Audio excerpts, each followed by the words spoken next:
Our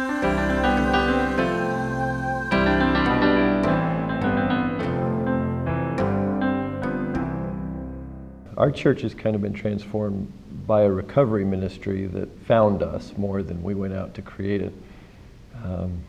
I was doing a wedding down on the beach for a member in our congregation who volunteered to work with the homeless. She was a nurse. And she'd asked some of her homeless guys to kind of set up for the wedding down there. Well, one of them ended up being a guy I asked to be our custodian.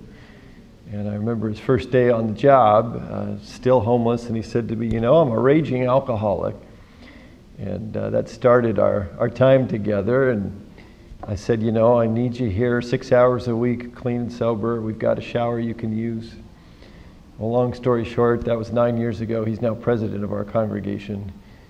He's got 9 years sobriety, and he will be the first to tell you it's only by God's grace that any of that has been made possible. Just recently, we had a couple in our congregation out walking their dog about 6 weeks ago, and found a guy passed out in the bushes on the street, and kind of talked to him, made sure he was all right, realized pretty quickly that he was under the influence of something, got him to his home, but more than that said, hey, we know a place you can go where you might be able to get some help.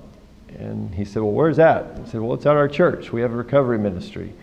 And you could talk to some folks who can relate to what you're going through.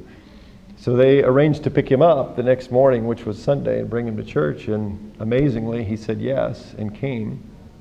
He just took his 30-day token.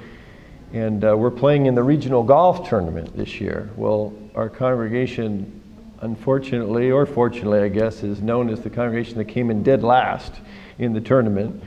And he comes up to me on Sunday and says, oh, by the way, in high school I used to be a scratch golfer. Any chance I could play in the tournament?